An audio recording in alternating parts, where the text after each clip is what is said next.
সুপ্রিয় শিক্ষার্থী বন্ধুরা, সবাইকে রেডিয়াম সায়েন্স একাডেমির পক্ষ থেকে আন্তরিক প্রীতি এবং অভিনন্দন। আজকে আমরা ভেক্টর রাশির ক্রস গুণন নিয়ে কথা বলবো। আমরা বলেছিলাম যে ভেক্টর রাশিগুলোকে ভেক্টর রাশি দ্বারা দুইভাবে গুণ করা যায়, একটা হচ্ছে ডট গুণন এবং আরেকটা হচ্ছে ক্রস গুণন। যদি দুইটা ভেক্টরকে আমরা ক্রস গুণন করতে চাই তাহলে এইভাবে মাঝখানে আমরা ক্রস চিহ্ন দেব। আমরা গত ক্লাসে বলেছিলাম দুটো ভেক্টরকে যদি ডট গুণন করি তাহলে P dot Q is equal to হবে P Q cos alpha. Okay, তো ক্রস গুণন আমরা দুটো ভেক্টরের মধ্যে আজকে ক্রস গুণন করব। ধরে নাও এইটা একটা পি ভেক্টর এবং এইটা আর একটা কিউ ভেক্টর। আমি ইচ্ছা মতো কিছু ভেক্টর লিখেছি। এই পি ভেক্টরের মান √17 এবং কিউ ভেক্টরের মান √14 এবং পি এবং কিউ ভেক্টরের মধ্যবর্তী কোণ কত ধরে নেই আলফা।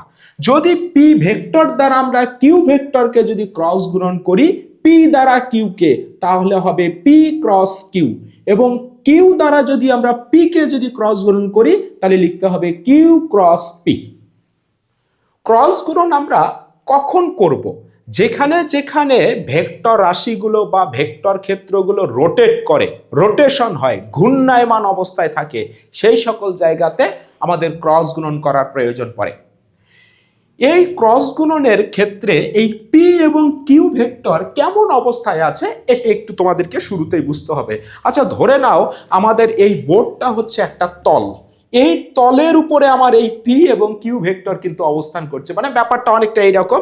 ধরে নাও এইটা একটা হচ্ছে আমার তল, এই তলের উপরে একটা ভেক্টর আছে, এটা পি ভেক্টর, আর ধরে নাও এটা কিউ ভেক্টর পি, আর এটা হচ্ছে আমার কিউ। তাহলে আমি পি দিয়ে যদি কিউ কে যদি ক্রস গুণন করি তাহলে পি ক্রস কিউ, আর কিউ দিয়ে যদি পি কে যদি আমি গুণ করি তাহলে এটা হবে কিউ ক্রস পি। এবং আমি আবার রিপিট করছি, এই পি এবং কিউ এই ভেক্টর দুটো কিন্তু এই তলটার উপরে অবস্থিত। ওকে, অথবা এভাবে না বলে আমরা এভাবেও বলতে পারি। আচ্ছা, ধরে নাও এই একটা, এটা পি ভেক্টর দেখতে পাচ্ছ তোমরা, আর এইটা হচ্ছে কিউ ভেক্টর। তাহলে এই পি দ্বারা আমরা কিউ কে গুণ করব, অথবা আমরা কিউ দ্বারা এই পি কে গুণ করব, এবং এই পি এবং কিউ ভেক্টর কিন্তু এই তলটার উপরে অবস্থিত। তাহলে পরের জিনিসগুলো আমাদের বুঝতে সুবিধা হবে। ক্রস গুণন যদি আমরা করি তাহলে P cross Q is equal to হবে ঠিক ডট গুণনের মতোই, শুধু কজের জায়গায় হবে সাইন, অর্থাৎ P cross Q is equal to হবে P Q sine alpha. P হচ্ছে পি ভেক্টরের মান, কিউ হচ্ছে কিউ ভেক্টরের মান, আলফা হচ্ছে পি এবং কিউ ভেক্টরের মধ্যবর্তী কোণ। আমাদেরকে শুরুতেই বুঝতে হবে যে ক্রস গুণন আমরা কিভাবে করব। কেন আমাদেরকে জানতে হবে? কারণ এই সমীকরণে কিন্তু একটু আমাদের মিসিং আছে, একটা টার্ম মিসিং আছে। সেই মিসিং টার্মটা কি সেটা আমরা একটু বের করার চেষ্টা করব। এই সমীকরণটা কিন্তু ফাইনাল না, এর মধ্যে একটু আমরা চেঞ্জ নিয়ে আসব। তাহলে প্রথমে আমরা দেখে নেই ক্রস গুণন কিভাবে করব। দ্যাট মিন্স এই বাম পক্ষের কাজ আমরা কিভাবে করব। চলো তো, পি ক্রস কিউ ক্রস গুণনের নিয়ম আমরা দেখব। P vector cross Q vector. Okay, তাহলে পি ভেক্টরটা আমরা জানি দেয়া আছে আমাদের, দেখে দেখে লিখব 3i plus 2j minus 2k। এই ক্রস ছিল, আমরা ক্রস চিহ্ন দেব। কিউ ভেক্টর আমাদের দেয়া ছিল 2i plus j plus 3k। ওকে, এবার ক্রস গুণনের নিয়ম হচ্ছে নির্ণায়ক মেথডে আমাদেরকে ক্রস গুণন করতে হবে। নির্ণায়ক মেথড আমরা এইরকম নির্ণায়ক চিহ্ন দেবো, মডুলার চিহ্ন দেব। বলতো আমার এগুলো কিসের ফাংশন? I J K. তাহলে আমরা উপরে লিখে নেব আই, মাঝখানে জে, এইখানে হবে কে। আমরা কিন্তু 9-10 এইরকম এক্স ওয়াই জেড দিয়েছিলাম। এবার বলতো প্রথম ভেক্টরের যে সহগগুলো হবে এগুলো প্রথমে হবে, দ্বিতীয় ভেক্টরের যে সহগগুলো হবে এগুলো দ্বিতীয় লাইনে হবে। তাহলে আই এর সহগ 3 প্লাস 3, জে এর সহগ প্লাস 2, কে এর সহগ মাইনাস 2। ওকে, আর এবার দ্বিতীয় ভেক্টরের সহগগুলো লিখব 2, জে এর সহগ প্লাস 1, কে এর সহগ প্লাস 3। এবার নির্ণায়ক মেথড আমরা কিভাবে করেছিলাম, এই প্রথমটাকে যদি আমরা কমন নেই তাহলে এই রো এবং এই কলাম বাদ যাবে, বাকি থাকবে এই চারটা টার্ম। আমাদের এই চারটা টার্মের মধ্যে আমাদেরকে আর গুণ করতে হবে। এইটা গুণন এইটা বিয়োগ এইটা গুণন এইটা। তোমরা জানো এটা। আবার যদি আমরা যেটাকে কমন নেই, তবে তোমরা জানো এটা প্লাস, এটা মাইনাস, এটা প্লাস। যদি আমরা মাইনাস যে কমন নেই, তাহলে এই রো এই কলাম বাদ যাবে, এইটা দিয়ে এইটাকে গুণন, বিয়োগ এইটা দিয়ে এইটাকে গুণন। যদি প্লাস কি আমরা কমন নেই, তাহলে এই রো এই কলাম বাদ যাবে, এইটা দিয়ে এইটাকে গুণন, বিয়োগ এইটা দিয়ে এইটাকে গুণন। তোমরা এগুলো জানো, চলো আমরা করে নেই চটপট। P cross Q is equal to, I যদি আমরা কমন নেই, আমরা একটু একবারে করে ফেলি। বলো তো 2 গুণন 3 6, তাহলে আমরা একটু লিখে ফেলি। আচ্ছা, আই কমন নিলাম, নিলে হবে এটা 6 বিয়োগ এটা দিয়ে এটাকে গুণন। তাহলে বিয়োগ যদি আমরা দেই, মাইনাসে মাইনাসে হয়ে যাবে প্লাস, তাহলে 2 1 কে হবে 2, তাহলে +2। এবার আমরা মাইনাস যে কমন নেব, মাইনাস যে কমন নিলে এই রো এই কলাম বাদ, 3 3 কে হবে 9 মাইনাস এটা দিয়ে এটাকে গুণন, তাহলে মাইনাসে মাইনাসে +4। ওকে, প্লাস কে যদি আমরা কমন নেই, তাহলে এটা হবে 3 1 কে 3 মাইনাস 2 2 এ 4, তাহলে -4। এবার খেয়াল করো তো, তাহলে P cross Q is equal to হবে 6 2 এ 8i মাইনাস 13j, এখানে হবে -1 থাকবে, তাহলে -1k। দেখো আমরা পেয়ে গেছি। তাহলে বলো, দুইটা ভেক্টরকে যদি আমরা ক্রস গুণন করি, তাহলে আমরা যেটা পেয়েছি, এই যে যেটা পেয়েছি আনসারটা, বলো তো এটা ভেক্টর রাশি না স্কেলার রাশি? এটা তো ভেক্টর রাশি। কিভাবে বুঝলে এটা ভেক্টর রাশি? কারণ এর সাথে আই আছে, জে আছে, কে আছে, তাহলে এটা ভেক্টর। তাহলে বলো, দুইটা ভেক্টরকে যদি আমরা ক্রস গুণন করি, তার যে রেজাল্টটা পাবো সেটা কেমন রাশি হবে? স্কেলার রাশি না ভেক্টর রাশি? অবশ্যই ভেক্টর রাশি হবে।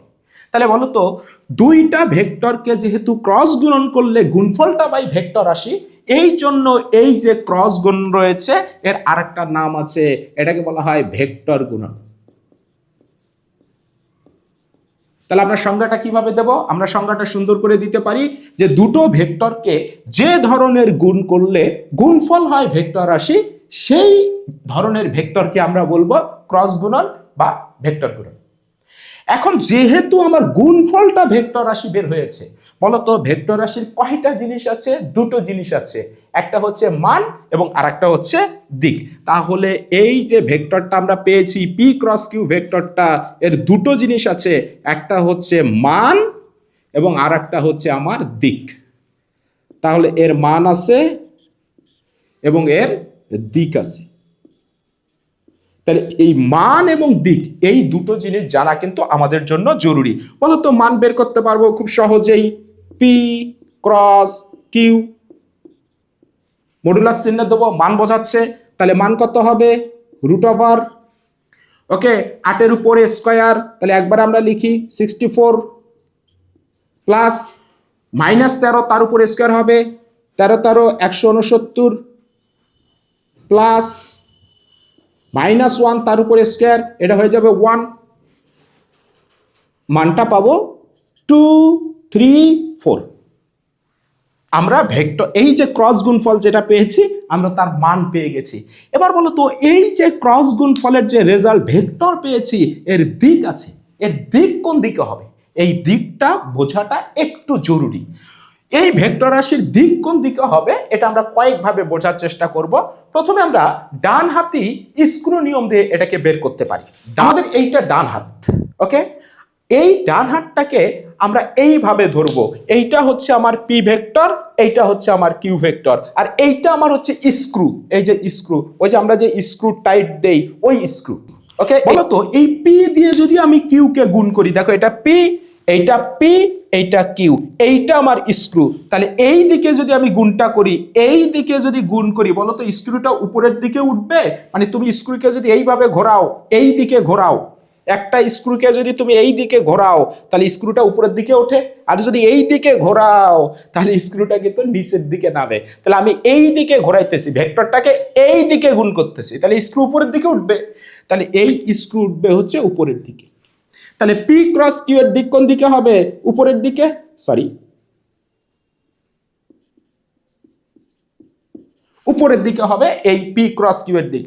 আর কিউ দিয়ে যদি তুমি পি কে গুণ করো, এই দিকে যদি গুণটা করো, বলো তো স্ক্রুটা নিচের দিকে নেমে যাবে, স্ক্রুটা নিচের দিকে যাবে, তাহলে এইটা হবে কিন্তু আমার কিউ ক্রস পি যে ভেক্টর, তার দিক হবে নিচের দিকে। আমি বলেছিলাম এটা পি ভেক্টর, এটা কিউ ভেক্টর। তাহলে বলো তো পি দিয়ে কিউ কে যদি তুমি গুণ করো, এই দিকে যদি ঘোরাও, তাহলে স্ক্রুটা উপরের দিকে উঠবে। এইটা হচ্ছে আমার স্ক্রু, এইটা পি, এইটা কিউ, এইটা হচ্ছে আমার স্ক্রু। তাহলে পি দিয়ে যদি কিউ কে গুণ করো, এই দিকে ঘোরাও, তাহলে স্ক্রু উপরের দিকে উঠবে। তার মানে এইটা হবে পি ক্রস কিউ এর দিক। আর যদি তুমি কিউ দিয়ে পি কে গুণ করো, কিউ দিয়ে পি কে, তাহলে আমি যদি এই দিকে যদি ঘোরাই, তাহলে এই স্ক্রুটা নিচের দিকে নেমে যাবে। তার মানে পি ক্রস কিউ এর দিক হবে উপরের দিকে, আর কিউ ক্রস পি এর দিক হবে নিচের দিকে। আশা করি বুঝেছো। তাহলে বলো পি ক্রস কিউ এর দিক কোন দিকে? এই পি এবং কিউ যে তলের উপরে অবস্থিত তার উপর লম্ব, ওই তলের উপরে লম্ব বরাবর। তাহলে এই যে আমার পি এবং কিউ আছে, তার যে ক্রস গুণফল পেয়েছি পি ক্রস কিউ, এর দিক কোন দিকে হবে? এর দিক হবে এর উপর বরাবর, মানে এই তলের উপরে লম্ব। তাহলে পি ক্রস কিউ এর দিক হবে উপরের দিকে। খারাপ। তাহলে এইটা আমার হচ্ছে পি ক্রস কিউ। তাহলে যদি তোমাকে প্রশ্ন করে যে দুইটা ভেক্টর আছে পি এবং কিউ, এরা যে তলের উপর অবস্থিত তার উলম্ব ভেক্টরটি বের করো, মানে অভিলম্ব ভেক্টরটি বের করো। উলম্ব মানে খাড়া, অভিলম্ব মানেও খাড়া। তাহলে যদি বলে দুইটা ভেক্টর পি এবং কিউ যে তলের উপর অবস্থিত তার উলম্ব ভেক্টর বা অভিলম্ব ভেক্টরটা বের করো, তাহলে আমরা পি ক্রস কিউ ভেক্টরটা বের করবো। এই যে এই ভেক্টরটাই হচ্ছে পি এবং কিউ তলের উপরে লম্ব, এটাই উলম্ব ভেক্টর, এটাই অভিলম্ব ভেক্টর পি ক্রস কিউ। তোমরা মনে হয় জানো প্রত্যেকটা ভেক্টরেরই একটা একক ভেক্টর আছে। তাহলে এই যে পি ক্রস কিউ ভেক্টরটা আছে, এরও একটা একক ভেক্টর আছে, তারও দিক হবে ওই দিকেই, একক ভেক্টরের দিক ওই ভেক্টরের দিকেই হয়। তো এই একক ভেক্টরটার নাম দেই ধরো ইটা। বলো তো ইটা ইজ ইকুয়াল টু কি হবে? ওই ভেক্টর রাশিকে তার মান দিয়ে আমরা ভাগ দেব, তাহলে তার একক ভেক্টর পাই আমরা। পি ক্রস কিউ কে তার মান দিয়ে ভাগ দিয়েছি। তাহলে যদি বলে দুইটা ভেক্টর পি এবং কিউ, আমরা কিন্তু ম্যাথ করতেছি, যে তলের উপরে অবস্থিত সেই তলের উপরে উলম্ব একক ভেক্টর বের করো, মানে অভিলম্ব একক ভেক্টর বের করো, তাহলে এই একক ভেক্টর বের করলেই কিন্তু হবে। বলো তো পি ক্রস কিউ ভেক্টরটা কোনটা? এইটাই, -13 জে মাইনাস কে। তাহলে এইটাই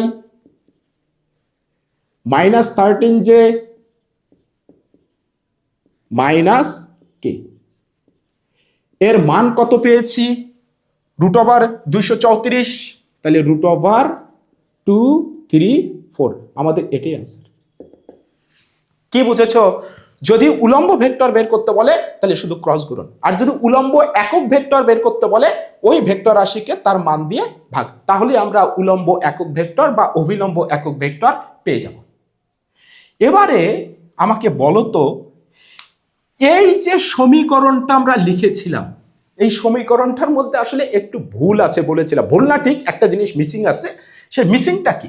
খেয়াল করো, এই দুইটা ভেক্টরকে আমি ক্রস গুণন করেছি, তার যে রেজাল্টটা পাবো সেটা তো পাবো ভেক্টর রাশি। তাহলে এই যে ডান পাশে যেটা হবে সেটাও তো হবে ভেক্টর। কিন্তু আমি কি এখানে এটা বোঝা যাচ্ছে কি এটা ভেক্টর রাশি? না, এটা বোঝা যাচ্ছে না। তাহলে এই ডান পাশের এটাকেও বোঝাতে হবে এটা ভেক্টর। বলতো কোন ভেক্টর রাশিকে যদি আমি প্রকাশ করতে চাই তাহলে কিভাবে প্রকাশ করব? তার সাথে তার দিকের যে একক ভেক্টরটা আছে সেটাকে আমরা গুণ করে দেব। তাহলে তোমরা আমাকে বলো এই পি ক্রস কিউ এর দিক বরাবর একক ভেক্টর কোনটা ধরেছি? ইটা। তাহলে আমি এই পি ক্রস কিউ এর দিক কোন দিকে? এই দিকে, ইটা এর দিকে। তাহলে এর সাথে ইটাটা আমরা গুণ দিয়ে দেব। তাহলে বলো এবার পুরোটা কি হয়ে যাবে? ভেক্টর। তার মানে এই ইটা দিয়ে গুণ দিয়ে বোঝাচ্ছি ক্রস গুণফলের যে রেজাল্ট হবে সেটা ভেক্টর রাশি হবে। আর প্রশ্ন, স্যার মানের কি কোনো চেঞ্জ হবে? না, মানের কোনো চেঞ্জ হবে না। কিন্তু যখন আমরা ম্যাথ করব তখন কিন্তু এইভাবেই করব, P cross Q is equal to P Q sine alpha. তখন কিন্তু আর আমরা ইটা দেব না, কারণ ইটার মান তো এক, একক ভেক্টরের মান এক। এই জন্য আমরা এই সমীকরণটা দিয়ে ম্যাথ করব। এবারে আমরা কিউ ক্রস পি গুণ করব। আগে করেছিলাম পি ক্রস কিউ, এবার করব কিউ ক্রস পি। বলো তো কিউ ক্রস পি কত হবে? Q cross P. উল্টা করে এবার গুণ করব। এবার কিউ দিয়ে পি কে আমরা গুণ করব। বলো তো কি হবে? আমরা একটু একবারই লিখি এটা। নির্ণায়ক চিহ্ন দিলাম। বলো তো দিলে এইখানে হবে আই, জে, এটা হবে কে। এবার বলো কিউ ভেক্টরটা আগে, তাহলে কিউ ভেক্টরের সহগ কত ছিল? 2 + 1 + 3, তাহলে 2 1 3।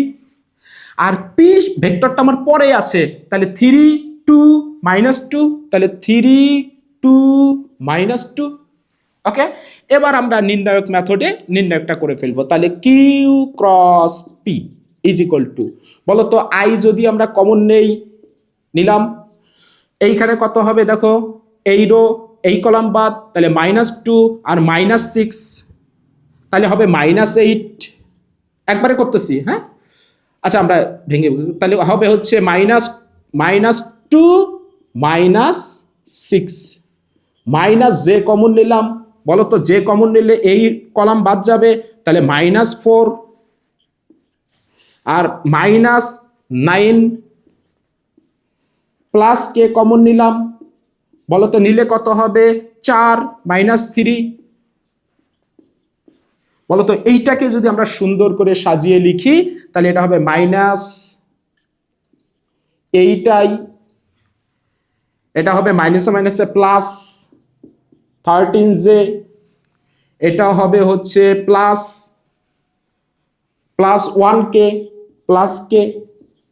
আমরা একটা কাজ করি, এই জায়গাতে একটু খেয়াল করো, আমরা একটা মাইনাস সাইন এইখানে কমন নেই, মাইনাস সাইন কমন নেই, তাহলে বলো তো এটা হবে এইটাই, এটা হবে -13j, এখানে হবে -1k। একটু ইমাজিন করো, আমার দিকে তাকাও, এই যে ভেক্টরটা এইটাই -13j -k, আর এই দেখো এইটাই -13j -k, একই, কিন্তু এর সামনে দেখো প্লাস আর এর সামনে দেখো মাইনাস। বলো তো মাইনাস সাইন দিয়ে কি বোঝায়? দিক বিপরীতমুখী। কি বললাম? দিক বিপরীতমুখী। তাহলে বলো পি ক্রস কিউ এর দিক যেদিকে হবে, কিউ ক্রস পি এর দিক কোন দিকে হবে? এর উল্টা দিকে, নিচের দিকে। ওকে, তাহলে এবারে এই কিউ ক্রস পি এর দিক হবে নিচের দিকে, তাহলে এইটা হবে আমাদের কিউ ক্রস পি ভেক্টরের দিকে। তাহলে আমাকে সহজ করে বলো, কয়েকটা প্রশ্ন করি। এই পি ক্রস কিউ এবং কিউ ক্রস পি এর মধ্যবর্তী কোণ কত? এই যে দেখো দুটোরও পাদবিন্দু এইখানে, তাহলে 180 ডিগ্রি। ওকে, কারণ বিপরীত দিকে। তারপর আমাকে বলো তো এই যে ক্রস গুণন আছে, এটা কি বিনিময় সূত্র মেনে চলে? চলো আমরা একটু দেখি। আচ্ছা, আমরা যদি এই কিউ ক্রস পি ভেক্টরটার মান বের করতে চাই, এই যে মান যদি বের করি কিউ ক্রস পি, বলতো একই মান হবে, ওই √234 মানেই হবে। পি ক্রস কিউ এর মানও 234, আবার কিউ ক্রস পি এর মানও 234। তাহলে তোমরা আমাকে বলো তো ক্রস গুণন কি বিনিময় সূত্র মেনে চলে? মান তো একই। উত্তর হচ্ছে না। দুটো যদি সমান হতে হয়, অর্থাৎ পি ক্রস কিউ, আমি একটু লিখি, এখানে লিখি P cross Q is equal to, যদি আমি লিখি এইভাবে কিউ ক্রস পি, তার মানে এই দুইটা সমান। তো আমরা সমান ভেক্টর কাকে বলেছিলাম? মানও সমান হতে হবে, দিক একই দিকে হতে হবে। দেখো এই দুইটার কিন্তু মান সমান, পি ক্রস কিউ এবং কিউ ক্রস পি, এদের মান সমান, কিন্তু দিক কি একই দিকে? না, পি ক্রস কিউ এর দিকে একদিকে, তার উল্টা দিকে কিউ ক্রস পি। তাহলে মান যদি সমান না হয়, তাদেরকে আমরা সমান বলতে পারি না। তার মানে P cross Q doesn't equal to Q cross P. তাহলে বলো ক্রস গুণন কি বিনিময় সূত্র মেনে চলে? না। কিন্তু ডট গুণন আমরা গত ক্লাসে দেখেছিলাম, বিনিময় সূত্র মেনে চলে? চলে। তাহলে আমরা লিখতে পারি বিনিময় সূত্র মেনে চলে না। শিক্ষার্থী বন্ধুরা, এবারে তোমরা আমাকে বলো তো দুইটা ভেক্টর যদি সমান্তরাল হতে হয়, তাহলে কেমন শর্ত মানতে হবে? দেখো আমি কিন্তু গতদিন তোমাদেরকে বলেছিলাম দুইটা ভেক্টর পরস্পর লম্ব হবে কখন? যখন তাদের ডট গুণফলের মান হবে 0। তাহলে আজকে আমাকে বলো দুইটা ভেক্টর কখন সমান্তরাল হবে? বলো তো, এই পি একটা ভেক্টর এর দিকে এই দিকে, কিউ আর একটা ভেক্টর এর দিকে এই দিকে, বলো তো এদের মধ্যবর্তী কোণ কত? 0 ডিগ্রি। তাহলে বলো পি এবং কিউ ভেক্টর পরস্পর কেমন? সমান্তরাল। তো আমরা ক্রস গুণনের সূত্র কি জানি? P cross Q is equal to P Q sine alpha. খেয়াল করো তো, P cross Q is equal to P Q, sine থাকলো এখানে আলফার মান 0 ডিগ্রি। তো সাইন 0 ডিগ্রির মান কত? 0। তাহলে এইটা দিয়ে যদি তুমি এটাকে গুণ করো তাহলে হবে P cross Q is equal to হবে 0। তাহলে আজকে আমরা কি শিখলাম? দুটো ভেক্টরের ক্রস গুণফলের মান যদি 0 হয় তাহলে ওই দুইটা ভেক্টর পরস্পর সমান্তরাল বোঝাবে। তাহলে তোমরা আমাকে বলো তো, এখানে যে দুটো ভেক্টর আমি লিখেছিলাম পি এবং কিউ, এরা কি সমান্তরাল পরস্পর? না। কেন না? কারণ আমি তাদের ক্রস গুণন করেছি, করে কি আমি এই ভ্যালুটা 0 পেয়েছি? এই সবগুলো কি কেটে গেছে? যদি কেটে যেত তাহলে 0 আসতো, তাহলে আমরা বলতাম ভেক্টর দুটো পরস্পর সমান্তরাল। ক্রস গুণনের ক্ষেত্রে যে আয়ত একক ভেক্টর আমাদের তিনটা ছিল, এক্স অক্ষ বরাবর একক ভেক্টর ছিল আই, ওয়াই অক্ষ বরাবর একক ভেক্টর ছিল জে, এবং জেড অক্ষ বরাবর একক ভেক্টর ছিল কে। এই আই জে কে, এই তিনটাকে আমরা বলেছিলাম আয়ত একক ভেক্টর। তো ক্রস গুণনের ক্ষেত্রে এই তিনটা আয়ত একক ভেক্টরকে যদি আমরা গুণ করি তাহলে সম্পর্কগুলো কেমন হবে? তোমাকে যদি বলা হয় আই ক্রস আই, এর গুণফলটা কত হবে? খেয়াল করো, আমাদের বেসিক ফর্মুলা ছিল P cross Q is equal to P Q sine alpha. Alpha হচ্ছে পি এবং কিউ ভেক্টরের মধ্যবর্তী কোণ। তাহলে আমি যদি পি এর জায়গায় আই লিখি, কিউ এর জায়গায় তো আই লিখি, বলো তো পি এর জায়গায় হবে পি ভেক্টরের মান, তাহলে এখানে হবে আই ভেক্টরের মান 1, এখানেও হবে আই ভেক্টরের মান 1, তারপর হবে সাইন। বলো তো আলফাটা কি হবে? আই এবং আই ভেক্টরের মধ্যবর্তী কোণ, তাহলে আই এবং আই একই দিকে, তাহলে বলো তো 0 ডিগ্রি, তাহলে সাইন 0 ডিগ্রির মান হবে 0। তাহলে যদি আমরা গুণ করি এটা হয়ে যাবে 0। তাহলে বলো আই ক্রস আই এর মান কত? 0। সিমিলার ওয়েতে বলো তো জে ক্রস জে, বলো তো কে ক্রস কে, এরা কত হবে? 0ই হবে। কিন্তু যদি তোমাদেরকে বলি বলো তো আই ক্রস জে কত হবে? এটাও সহজ। বলো তো আই এর মান কত? 1, জে এর মানও কত? 1। তাহলে সাইন, আমাকে বলো এই আই এবং জে এর মধ্যবর্তী কোণ এইখানে হবে, তাহলে আই এবং জে এর মধ্যবর্তী কোণ কত? এই যে ধরো এইটা হচ্ছে আমার এক্স অক্ষ, ওয়াই অক্ষ, জেড অক্ষ। ওকে, তাহলে আই এবং জে এর মধ্যবর্তী কোণ কত? এটা তো 90 ডিগ্রি। তাহলে আমরা যদি এই জায়গায় 90 ডিগ্রি বসাই তাহলে সাইন 90 ডিগ্রি মান হবে 1, তিনটা 1 গুণ করলে হবে 1। তাহলে কথা হচ্ছে আই ক্রস জে এর মান কি 1? উত্তর হলো না। কেন না? কারণ আমরা একটু আগেই পড়েছি দুটো ভেক্টরকে যদি ক্রস গুণন করি তার যে রেজাল্টটা বের হবে সেটা হবে ভেক্টর রাশি। তো এখানেও তো দুটো ভেক্টর আই এবং জে, এদেরকে ক্রস গুণন করলে যে রেজাল্টটা হবে সেটাও হবে ভেক্টর রাশি, কিন্তু এখানে তো স্কেলার রাশি এসেছে 1, তার মানে 1 এর জায়গায় একটা ভেক্টর হবে, সেই ভেক্টরের মান হবে 1, তার মানে একটা একক ভেক্টর হবে। সেই একক ভেক্টরটা কোনটা হবে? একটু ইমাজিন করো, আমরা একটু আগেই বললাম ক্রস গুণফলের দিক কোন দিকে হয়? ওই দুইটা ভেক্টর যে তলের উপর অবস্থিত সেই তলের উপরে লম্ব বরাবর। বলো তো এইটা আই, এইটা জে, তাহলে এইটা কোন তলের উপর অবস্থিত? একটু ইমাজিন করো, এইটা আই, এইটা জে, তাহলে এইটা হলো এক্স ওয়াই তল। তাহলে এই দুইটা ভেক্টর যে তলের উপর অবস্থিত বলতো তার উপরে এইটা লম্ব, মানে জেড অক্ষটা, তাহলে এই বরাবর একক ভেক্টর যেটা হবে সেটাই হবে এইখানকার উত্তর। তাহলে বলো জেড অক্ষ বরাবর একক ভেক্টর কে? এটা আই জে আর এটা কে, তাহলে এই বরাবর একক ভেক্টরটা হচ্ছে আমার কে। তাহলে বলো এই জায়গায় মানটা কত হবে? এটা হবে কিন্তু কে। আবার যদি উল্টা করে গুণ করো জে ক্রস আই, তাহলে কত হবে? 1 1 সাইন 90 ডিগ্রি, এখানেও একটা একক ভেক্টর হবে, সেটা কোনটা হবে বলো তো? উল্টা করে গুণ করলে দিক উল্টা দিকে হয়, এটা যদি হয় আই, এটা হচ্ছে জে, তাহলে আমি এইটা দিয়ে এই দিকে গুণ করেছি, খেয়াল করো এই যে এই দিকে, এই যে এই দিকে, তাহলে এইটা হচ্ছে আমার একক ভেক্টরের দিক। এবার এইটা দিয়ে যদি এটাকে গুণ করি এই দিকে, খেয়াল করো এই যে এই দিকে, তাহলে আমার আঙ্গুলটা বৃদ্ধাঙ্গুলি স্ক্রুটা এই দিকে, বলতো এইটা যদি প্লাস কে হয় এই দিকে কি আছে? মাইনাস কে। তাহলে উত্তর কি হবে? মাইনাস কে। কে হবে না, প্লাস কে না, মাইনাস কে। আশা করি বুঝেছো।